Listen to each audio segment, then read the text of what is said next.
Mateo capítulo 8.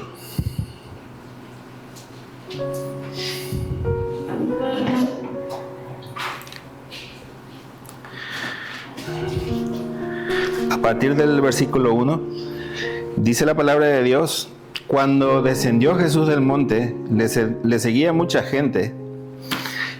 Y aquí vino un leproso y se postró ante él, diciendo: Señor, si quieres, puedes limpiarme.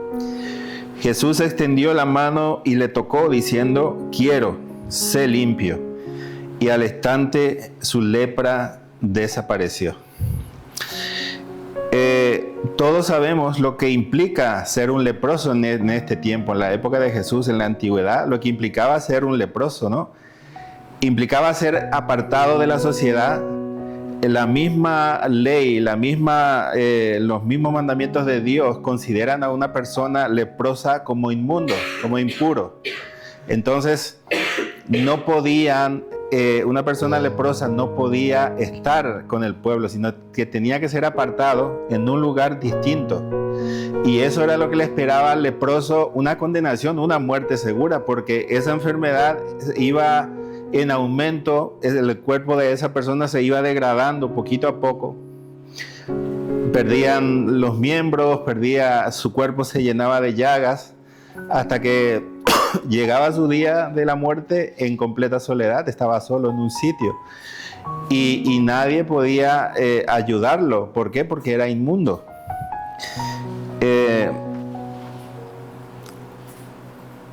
Eso implica el día de hoy algo que podemos llevarlo a lo espiritual: la impureza. ¿Y qué es lo que nos hace impuros el día de hoy? ¿Qué es lo que nos hace leprosos espiritualmente? El pecado. El pecado es algo que nos aparta de Dios, que nos aísla totalmente de Dios. Aunque queramos nosotros acercarnos a Dios, el pecado nos impide. ¿Sabes? Dice la palabra en Levítico 13, 45 y 46, dice: el que haya sido declarado enfermo de lepra traerá la ropa descosida, la cabeza descubierta, se cubrirá la boca e irá gritando: estoy contaminado, soy impuro. Fíjate cuál era la vida del leproso. Cuando esa persona salía del lugar de donde estaba recluido, donde estaba apartado, cuando salía de ese sitio, él tenía que gritar para que las personas sepan y oigan que él era impuro, que él estaba sucio, que él era un leproso, y todo el mundo sabía y se apartaba y no se acercaban a él. Y sigue diciendo: mientras le dure la lepra, seguirá impuro y vivirá solo. ¿Te imaginas vivir en completa soledad? Era una condenación a la soledad y a la muerte.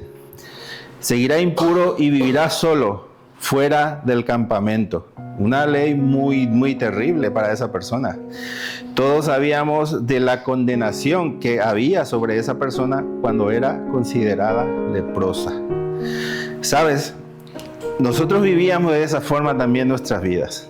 Nosotros éramos impuros delante de Dios. Estábamos apartados de su presencia y el pecado nos impedía acercarnos a Él, nos impedía tener una relación con Dios. Vivíamos en un sitio aislado, solos, apartados. Y ¿sabes lo que? Había algo que lo único que nos podía sacar de esa impureza en ese tiempo era un milagro. No había médicos, no había pastillas, no había vacunas para esa enfermedad. Y lo único que nos podía limpiar de esa impureza era un milagro, que Dios mismo hiciese un milagro en aquellas personas y los limpiase. Y vemos muchos milagros en el Antiguo Testamento de personas que eran limpiados. Recordamos a Naamán, el general, que se tiró en el río, que no quería tirarse primero al río Jordán 7 veces, y decía: ¿y no hay acaso ríos mejores en mi tierra?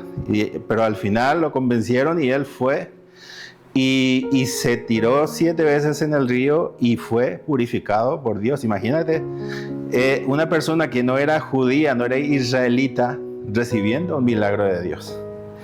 Y sabes, tenemos un ejemplo de cuando venimos a Números 12:10, tenemos el ejemplo de María, la hermana de Moisés y Aarón. Dice: y la nube se apartó del tabernáculo, y he aquí que María estaba leproso como la nieve, y miró a Aarón a María, y he aquí que estaba leprosa. Había sido maldecido por Dios por un pecado de murmuración contra contra Moisés. Él y Aarón habían hablado contra Moisés. Entonces Dios le dice, si un profeta viene, recibirá visiones, yo me declararé a él por medio de visiones, por medio de señales, pero mi siervo Abraham, yo hablaré con él personalmente, cara a cara. Pero a vosotros no habéis, la frase dice, ¿por qué no habéis cuidado vuestras palabras en contra de mi siervo Moisés? Y fue en ese momento en que ella recibe esa maldición de recibir esa enfermedad. ¿Y sabes lo que me llama la atención aquí? Dice, y he aquí que María estaba leprosa como la nieve. La nieve es blanca, ¿no? Y en ese entonces una de las características de esta enfermedad es que dejaba la piel completamente blanca. Pero imagínate, está usando aquí una metáfora para declarar algo impuro, algo sucio, algo que está apartado de Dios, la nieve. Y tenemos otro ejemplo, el siervo de Eliseo, Giezi.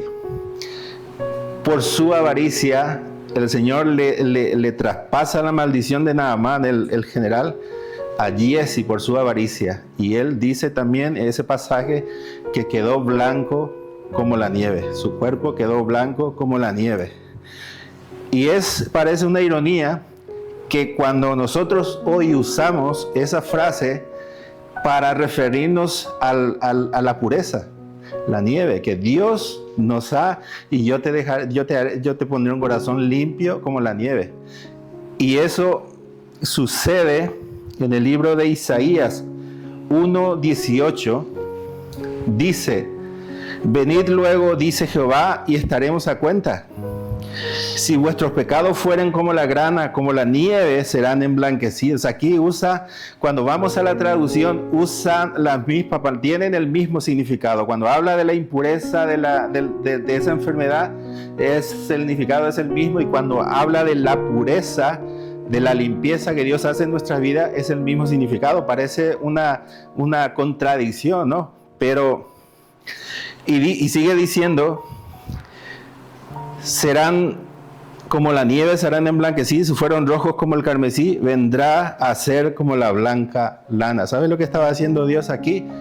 Estaba hablando y estaba diciendo que iba a hacer algo para cambiar esa impureza, que Él iba a cambiar esa impureza a algo limpio, a algo puro. Y aquí con el profeta empieza una transición de muchos años, y esa profecía se cumple con Jesús en la cruz. Jesús es esa sangre que Él derramó por nosotros en la cruz, era el que iba a cambiar esta situación.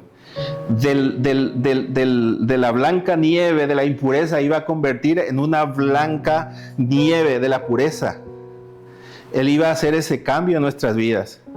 Cuando nosotros vivíamos en el pecado éramos impuros, y cuando venimos a Jesús, Él cambia esa impureza en una pureza blanca como la nieve, en algo limpio que Dios purificó. Cuando Dios le dice a Pedro, no llames tú común a lo que yo he purificado, a lo que yo he santificado, no refiriéndose solamente a las comidas, sino a todos los aspectos de nuestras vidas.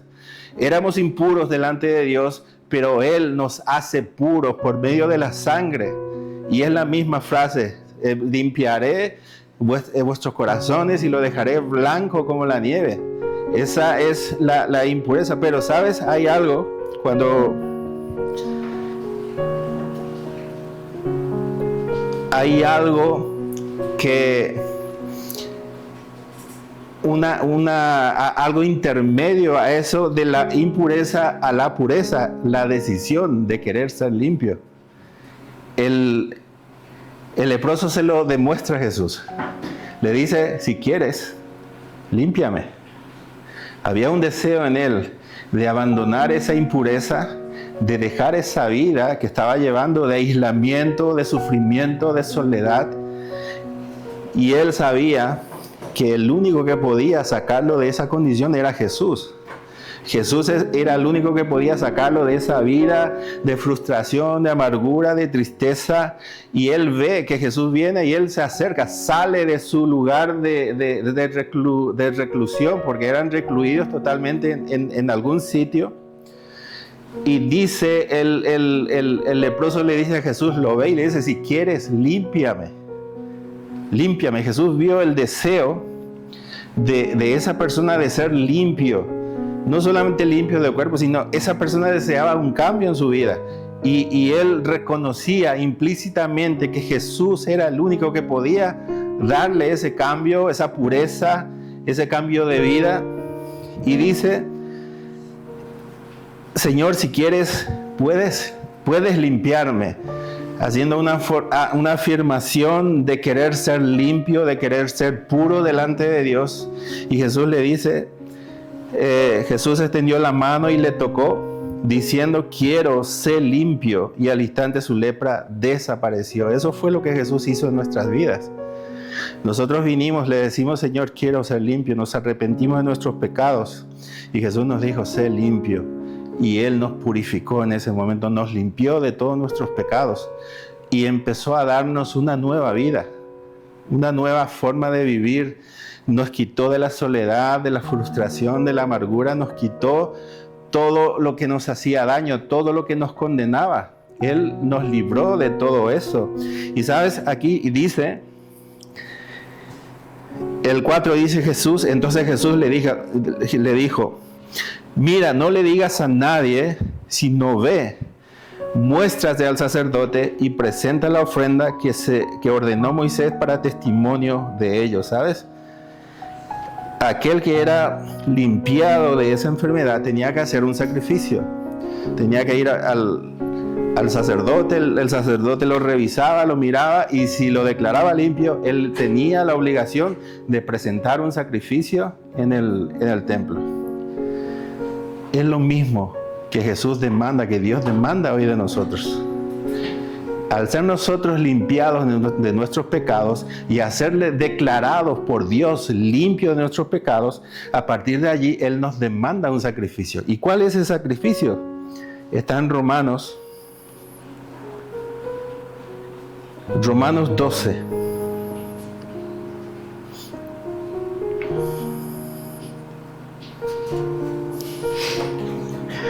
Y dice, así que hermanos, os ruego por la misericordia de Dios que presentéis vuestros cuerpos en sacrificio vivo, santo, agradable a Dios, que es vuestro culto racional. Ese es el sacrificio que Dios demanda de nosotros. Que una vez purifiquemos, que nos purifica Él, vivamos una vida conforme a su voluntad. Dice, el 2 dice, no os conforméis a este siglo, sino transformaos por medio de la renovación de vuestro entendimiento, para que comprobéis cuál sea la voluntad de Dios agradable y perfecta. Yo tengo que renunciar. Jesús mismo dice, el que no muere a sí mismo, no puede seguirme o no puede ser mi discípulo. Ese es el sacrificio que Dios demanda de mí. El renunciar a mis deseos, a mis pensamientos, el renunciar a todo aquello que viene del mundo y entregarme totalmente a Él en cuerpo y alma. Jesús dijo, aquel que persevera, ese será salvo. Si yo renuncio a mis deseos, si yo decido el camino estrecho el camino angosto, el caminar con Dios, el vivir una vida cristiana conforme a sus deseos, a sus pensamientos, ese es el camino, ese es el sacrificio, porque va a ser una lucha constante para nosotros cada día, el luchar con el viejo hombre, el luchar contra las tentaciones, contra los deseos pecaminosos de este mundo. El mismo mundo nos ofrecerá cosas y ese va a ser nuestro sacrificio, el renunciar a todo eso, el decir, Señor, yo quiero seguir siendo puro, quiero seguir siendo limpio, yo no quiero pecar, yo quiero vivir conforme a tu voluntad. Ese es el sacrificio que Dios demanda de cada uno de nosotros y es una decisión personal. Yo decido hacer el sacrificio, pero si yo no quiero vivir de esa forma, Dios tampoco me obliga. Dios no obliga a nadie a cumplir su voluntad, pero es un deseo. Si yo quiero vivir una eternidad con Dios, ese es el camino, el sacrificio de renunciar a mis deseos, al pecado, el renunciar a todo aquello que me ofrece el mundo. Ese es el camino. Si yo no renuncio, si yo no muero a mí mismo, yo no puedo alcanzar la salvación de Dios. ¿Por qué? Porque Jesús dice, porque donde está vuestro tesoro, allí estará vuestro corazón. Si Dios es el tesoro de tu corazón, tú el sacrificio lo haces con ganas, con deseo, con anhelo de agradar a Dios. Pero si tu tesoro, el tesoro que hay en tu corazón es otra cosa, es el mundo, es una casa, es un coche, es otra persona, pues allí no va a morar Dios y Dios jamás será el tesoro de tu corazón hasta que tú renuncies a ese Dios que tienes en tu corazón y decidas realmente poner a Dios en el trono de tu corazón. Éramos impuros en otro tiempo, vivíamos aislados, vivíamos apartados de Dios hasta que fuimos limpiados, rescatados por Dios. Tuvo misericordia de nosotros y ¿sabes? Envió a alguien para que nosotros podamos conocer de que nosotros vivíamos en la impureza. Y cuando nosotros dijimos, Señor, quiero ser limpio, límpiame, a partir de allí nos dio una esperanza de vida, nos dio una ilusión de vivir la vida. ¿Por qué? Porque la vida es bella. Cuando tú tienes a Dios en tu corazón, la vida es muy bella. Y sabes, tú puedes mirar desde otro ángulo muchos aspectos de la vida. Desde los ojos de Dios puedes mirar todas las cosas. Y sabes, vives de una forma diferente, porque Él puso en tu corazón su gozo, su paz. Dice, esa paz que sobrepasa todo entendimiento. Dice, guardará vuestros corazones. Esa paz guardará tu corazón en todo momento. Pero esa paz tiene que morar en tu corazón, tiene que estar en tu corazón. Tienes que ser un sacrificio vivo. Yo tengo que ser un sacrificio delante de Dios, un sacrificio vivo de renunciar al mundo, al pecado y a todos los deseos de esta carne. Y somos llamados y somos preparados para ayudar a otras personas a salir de esa impureza del pecado, a llegar a la pureza de Dios y que ellos también puedan alcanzar el regalo de la salvación. Y que ellos no simplemente el regalo de la salvación, sino el privilegio de poder conocer a Dios como tú y yo, de conocer a Dios cara a cara, de conocer a Dios en persona, de tener una relación con Dios, de vivir una vida que agrada a Dios. Y sabes, lo mismo que le dijo a Abraham, tú serás bendición.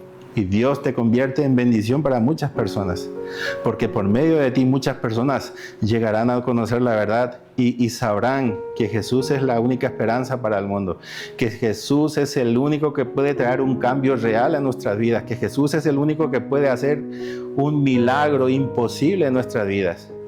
Y cuando tomamos la decisión de decir, Señor, límpiame, Él empieza su obra en nosotros. Y dice Pablo, el que empezó la buena obra en vosotros, la irá perfeccionando hasta el día de Jesucristo. Hasta ese día, Él nos irá cambiando y nos irá transformando. Irá perfeccionando nuestras vidas. ¿Por qué? Porque cuando llegue ese día de su vuelta, Él nos quiere perfectos a cada uno de nosotros. Amén. Vamos a orar. Señor, gracias Gracias por tu palabra, Señor. Gracias por hablarnos, Señor. Señor, bendecimos este lugar. Señor, te pido, Dios, que tú puedas levantar este lugar, Señor, para que nosotros podamos, Señor, llevar esa palabra que pueda ayudar a muchos en este pueblo, Señor, a salir de esa impureza, Señor, de esa putrefacción que es el pecado, y que puedan muchos conocer, Señor, que tú eres la única esperanza, Dios. Ayúdanos, Señor, a hacer luz en este lugar, Señor. Y yo te pido, Señor, así como tú ibas agregando a los que iban a ser salvos a la iglesia, te pedimos, Señor, que tú vayas agregando a aquellos que han de conocerte, a aquellos que han de servirte a este lugar, Señor, y que podamos ser una atalaya en este lugar, una luz, Señor, que alumbre este pueblo, Señor, y que este pueblo, Señor, pueda saber que el reino de los cielos se ha acercado a este lugar, Señor. Te damos gracias, Señor, por todas las cosas, por la oportunidad de poder estar aquí, Señor, de la oportunidad que tú nos has dado, Señor, de servirte. Y gracias por tu amor y por tu bondad, Señor, por todas las cosas, Señor, que recibimos de ti, Señor, en el nombre de Jesús. Amén.